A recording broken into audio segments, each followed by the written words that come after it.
Well, hi everybody. Today I'm just going to go through a quick video here of how to make homemade snow skis for, in this case, the Trojan, Park Zone Trojan T20 is what I'll be putting these on. So the first thing we'll look at here is the materials that we'll need.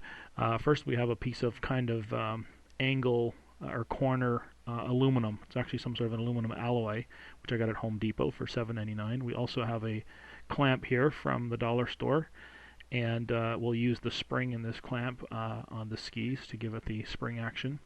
And then we have a plastic white container here. You can see it's been cut already, but this was actually some cream puffs that were designed, cookies designed to be in the freezer, and I used that so the plastic doesn't get brittle when it reaches low temperatures. It's pretty flexible, and it turns out that it works very good for a ski runner. So that's the materials that we're going to use.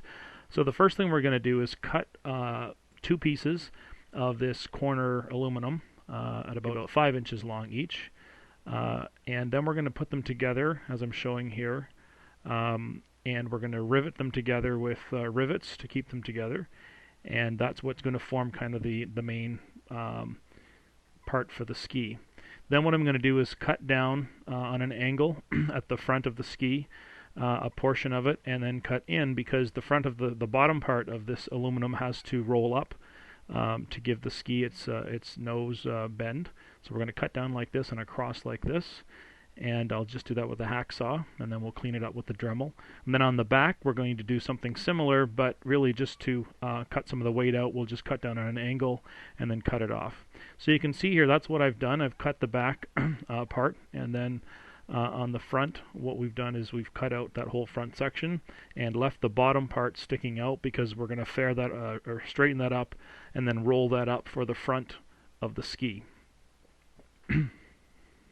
So I've put this in the bench vise, and I've just nipped it right at the beginning, and I've put a fairly large round screwdriver there, and I use that to basically pull that down and give that a nice round bend on the front, and that'll form the front of the ski, to which the plastic will eventually attach. So here you can see this is the frame for the ski, and I'm just going to straighten up the front part and clean it up a bit with the Dremel, and that makes it nice and straight and a good frame for the plastic to be riveted to.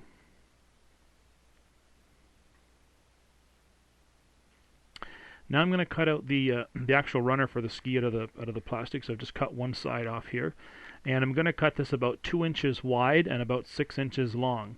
It'll just be a piece of flat plastic. Now it's best to just score this carefully a couple of times, and then you'll get through. And that way it'll be a nice straight cut. I'm just using a metal ruler here to do that. What I did then is at the nose I basically just rounded it off a little bit and the back corners as well, just so it rolls up at the front as a ski and that the back looks nice and neat. Now what I've done or need to do is I need to heat this front piece of plastic with the heat gun so it rolls up around like I'm showing here. So I've just heated it, I roll it up and just hold it there for probably about 15 seconds until it cools down, and then it actually maintains its curve. What I do then is just mark out a few places where I'm going to drill holes and rivet that plastic to the aluminum frame. Now I know the rivets, always rivet through the bottom, and I know that it'll cause a little bit of friction, but not enough to really hurt. And what I do with this, I actually put 6 rivets in, so 3 per side, 1 in the back, 1 in the middle, and 1 at the front on each side. So that gives me 6 rivets, and it keeps the front of the ski curved up nicely. Next we need to use take the clamp and take it apart to get that spring out, because we're going to use that spring. So I basically just take the screw out of the clamp and pull out the spring, which is the part that we need here. I then drill a hole through the center of the ski, which is where the strut will go. Now this spring, what I've done to reinforce it, the hole's fairly big in the spring, so what I've done is I've taken a small collar and I've drilled the hole a little bigger and just tapped that collar in, as you can see.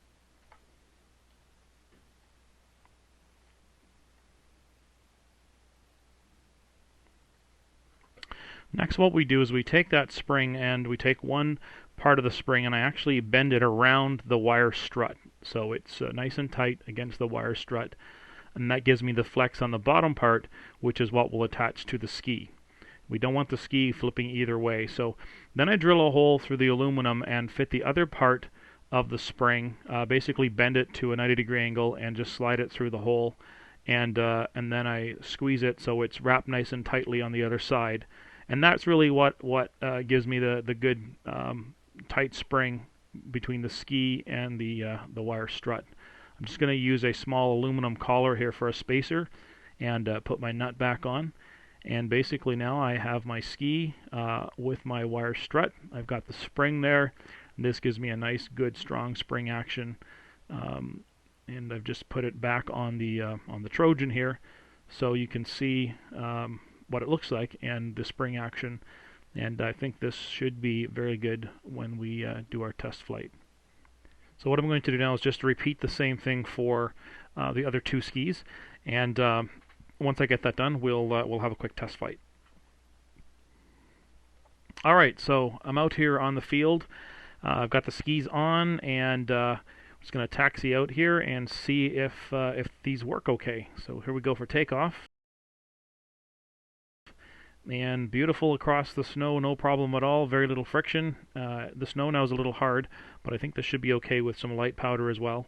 I won't show a lot of video here because I'm just taking this from a small key fob type camera, which is mounted on my hat as I'm flying here. So I'll just do a quick shot and come in for a landing and see how it slides across the snow upon landing.